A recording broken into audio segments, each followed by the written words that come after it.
In this video we will see how to use the sport mode of your Garmin Forerunner 55. How to use it, how to edit it, how to fully understand how does it work. So to start an activity, the first thing you will want to do is to press the start stop button from the watch face.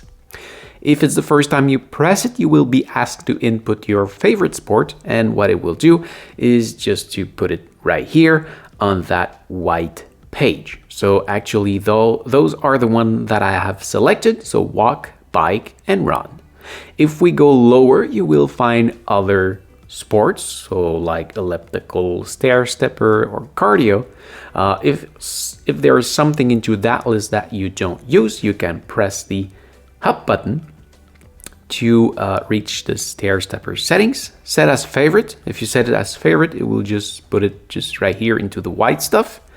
And then you can move it just like that, and then you select where you want to have it by pressing the start stop button. If I return here into the up button, which is the menu, I can also reorder it. So this way I will just have to move it, and when you're satisfied with its position, you press the start stop button. Now if you want to delete it, again we press the up button and we go down to remove app. That's now removed. If I want to add another sport, well, it's not fully removed from the watch. It just go down into that add button. As you can see, it is just right here, the stair stepper. And you have a few other sport activity that you can add to your main page. So, once you're satisfied with the position of all of your activity, you can start your activity. So let's say, for example, that I want to go for a walk. So I just press that walk activity and select it with the start stop button, and then I fall onto that page, which is wait for GPS.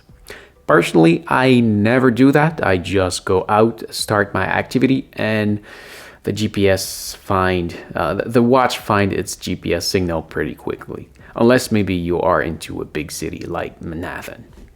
So just start the activity, and the activity is start. So as you can see now, you don't know what those information are because they are not written, but I know because I choose them that this one is the distance, that's the timer, average pace, and that's the time of the day. Now, it is possible, you see, we've got 3 pages. The first one, which is that one, that gives me that information. The second one is my heart rate with the zone overhead. So the zone 1, 2, 3, 4, and 5. This black bar will move to show you where you are into in which zone you are. And the last one is the time of the day and the date. This can be edited. The way it works is, that's what is wonderful with most Garmin watch. You can edit your activity while you are into the activity, and you can do it straight from the watch. You don't need your phone. Everything is editable straight from the watch. So what you want to do to change those settings, and there is also some other settings that we will see later, you press the up button again. The up button always takes you to the menu of what you are in right now. So as we are into a walk sport, this take us to that menu that give us the opportunity to enter into the walk setting. Remember earlier when we were into the activity, we had access to walk stepper settings. That's the same kind of thing. So when we go inside it, the first option we have is the data screens. So when I go into here, you see now there's 4 dots on the side, just to show us that this is our first page, second, third, as we've seen, and the fourth one will be to add another one. So if you want to add something else, it's possible to do it just right here. Now, if on that first page, I'm satisfied with the distance, the time, and the time of the day, but the average pace, well, maybe I would like to have my number of steps or calorie burns or something like this. I can use the pen button just right here to edit the information I have. Well, There's other things we can do, of course, but changing the data is here, the data fields. So when I select it, we'll come back to the other options later. So when we are onto that page, now I'm editing the data fields. You can see that the first data is now blinking, and this is to say that it's on this one I can move to the other one with the up and down button. So now I'm now on the second, third, and fourth. And after that, I return to the first one. And if I'm on the second one and want to go back to the first one, I can use the up button to go there. And as I said, I want to change the average pace for something else. So once I'm on this information, I will press the pen button, the start-stop button, and I will be able to edit it. We will see all of the options we can have here. Well, the first one is the timer, so the time since the beginning of the activity. The second one is the distance we have done, so kilometers or miles, depending of where you are in the world. Then you've got your pace and your speed. What is the difference between speed and pace? So speed is the number of kilometers or miles you do per hour, and the pace is the time it takes you at the speed you are going to do a kilometer or mile. Then we've got the calorie burn since the beginning of the activity, your actual heart rate, the heart rate zone, as we seen earlier, there was the 5 bar over the earth, so that show you in which zone you are. Basically, actually, I'm not even in a zone because I'm sit on a chair and just talk. So if I start walking, I might go up into zone 1. If I do a quick walk, I might go into zone 2, and if I start jogging, maybe I'll go in zone 3. Jogging more quicker, zone 4, and if I do a sprint, well, of course, I will go into zone 5. That's just what it shows. The average heart rate, so my actual average heart rate since the beginning of the activity. When you are into an activity, you can press the back button to create a lap. So if you run over something and you always go in round in circle and always do the same trace, well, you can create a lap just to know in how much time you did this one and the previous one and all those things. So when you create lap, this will give you the actual time of the lap instead of the time since the beginning of the activity. Then we felt into the same information we see since the beginning, but for the lap. So for the lap distance, the lap pace, the lap speed, the average pace now. So again, we see earlier what was the pace, but now it's the average pace since the beginning of the activity, and the average speed, which is the same thing. But speed and pace, we talked about that earlier. And then we've got the cadence. Cadence is the number of step, or depending of the activity you are. But if you are walking or running, the cadence will be the number of step you do at every minute. And the number of step you did since the beginning of the activity. And finally, we've got the time of the day. So let's say I want the number of calories burned since the beginning of the activity, maybe. Let's go select that calories and select the pen to got this information. Now, if you want to change something else, you can move to the second or fourth or third, whatever information, use the pen and change that information as you wish. So once you're satisfied, you press the start stop button, and when you are on that screen, if you want to leave it, you will press the back button to come back to that page, which I told you we're gonna see her later. Now is the moment. You can also change the layout. So as you can see now, I have 4 information on the same page, but if you only need 3 or 2 or 1, well, you can change it. So as you see now, we have only 1 information, 2 information, 3 without the name, or 3 with the name, and finally the one we were on earlier. I like to have more information on my screen personally, so when you're satisfied, you press the back button to come back here. The last option was reorder, and you see we were on the first page.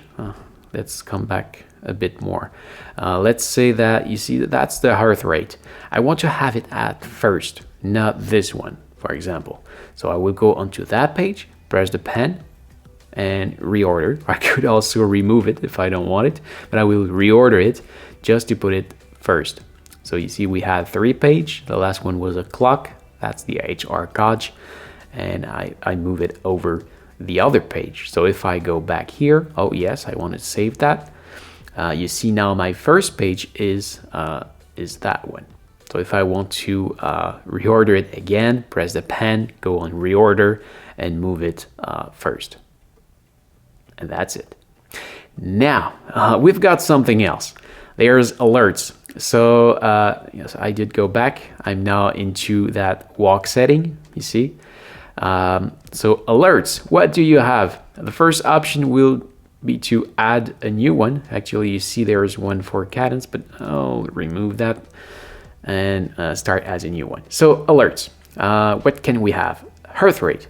So you can choose a zone. So if you are walking and want to remain into zone 2 or maybe zone 3, you want to walk very fast and just make sure that you keep walking at a good pace, or just want to have your heart into zone 3, you can activate that and it will tell you if you leave the heart rate zone 3, if your heart is not going hard enough or is going too high.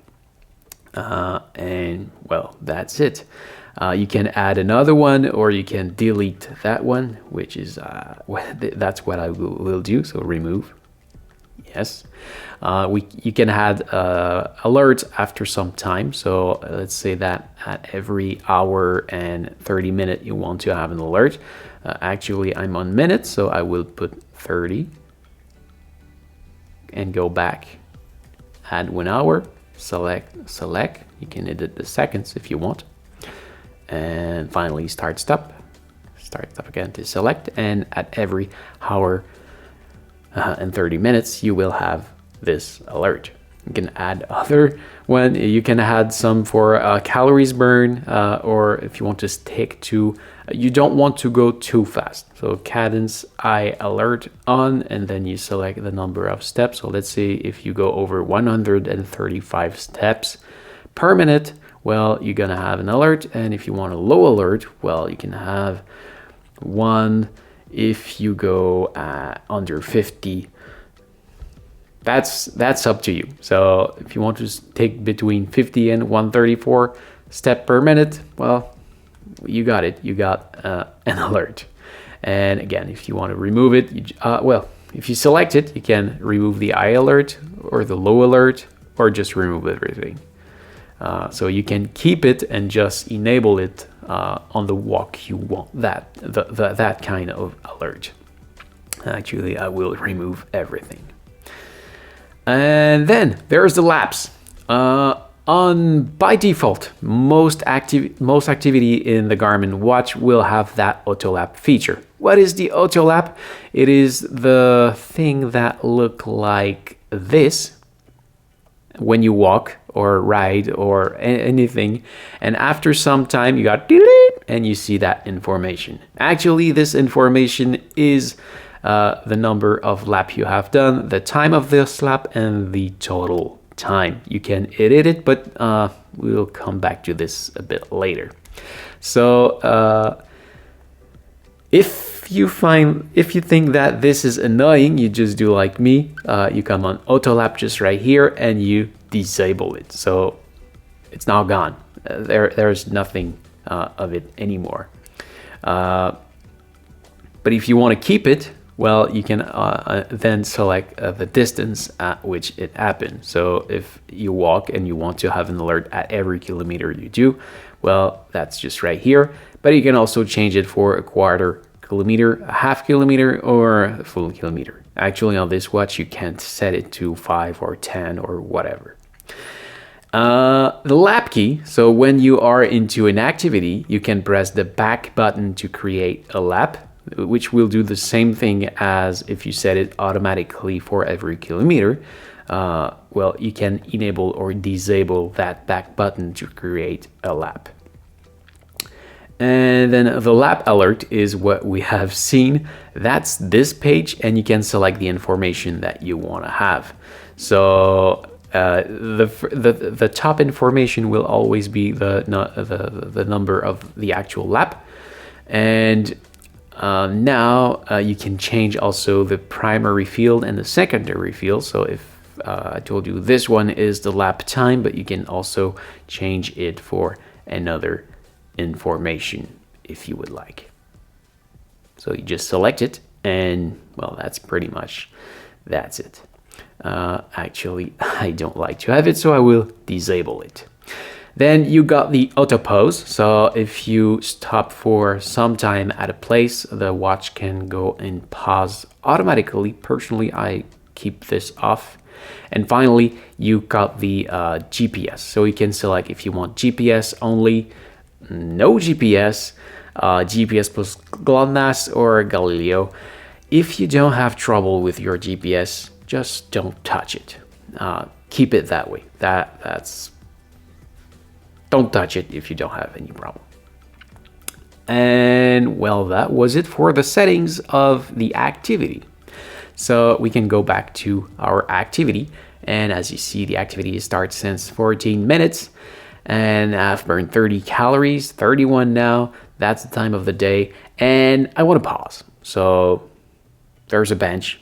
I'm tired. I want to pause. So I press the start stop button, and it stopped my activity.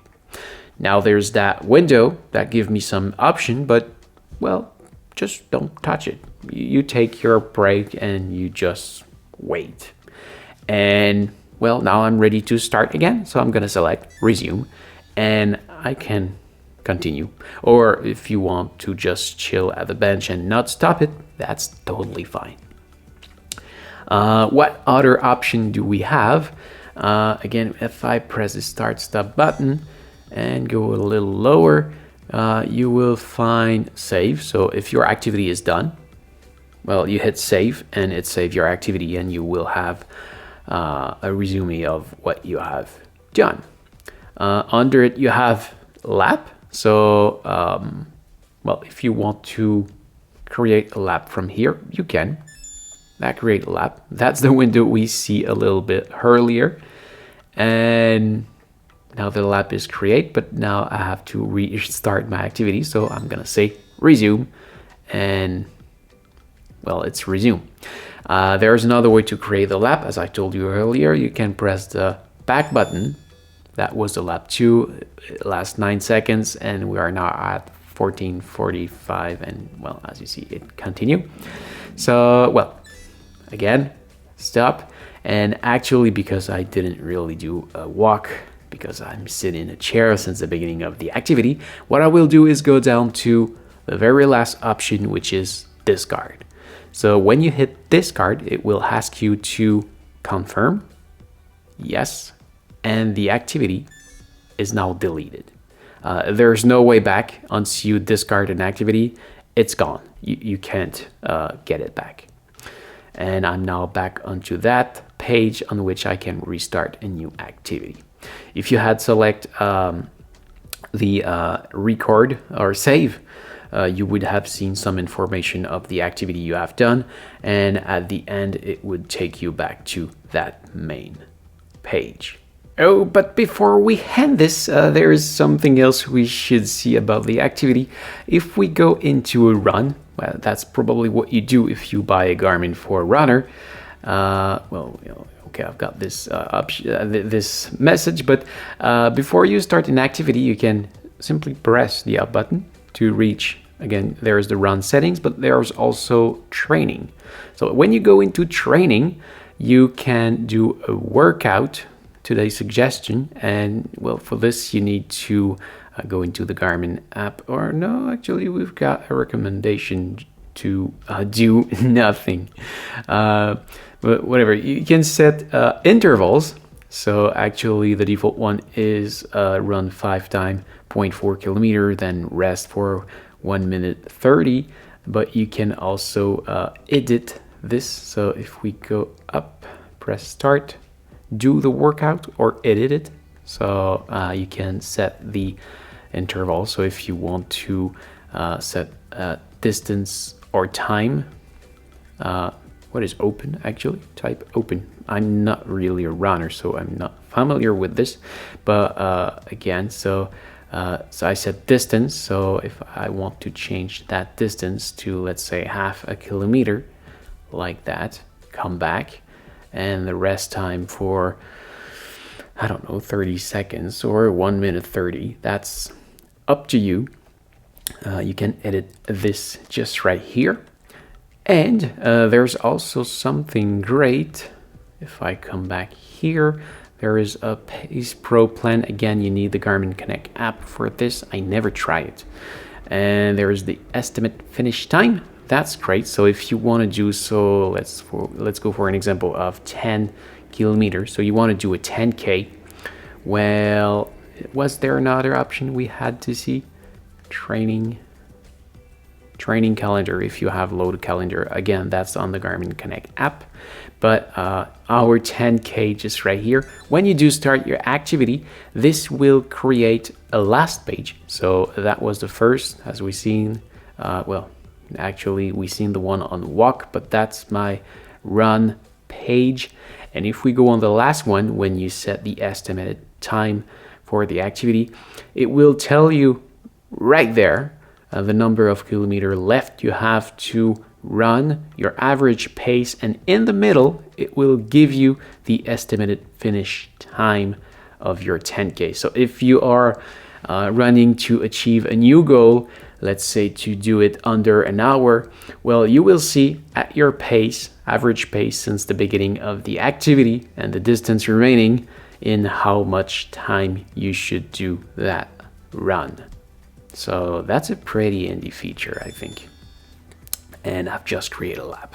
So again, I will stop that activity, go down, discard because I didn't do anything. And then we go back to the main screen, and now we are really done. So this is it. Thank you for watching. I hope it helps. If yes, please smash the like button. If you are planning to buy this watch, you can see my link in the description. And don't forget to subscribe to my channel so you can find me back easily next time you need help. If you want to see my other tutorial about this watch, you can see my playlist just right here. And you can also find me on my main channel just right there. Thank you for watching. Take care and see ya.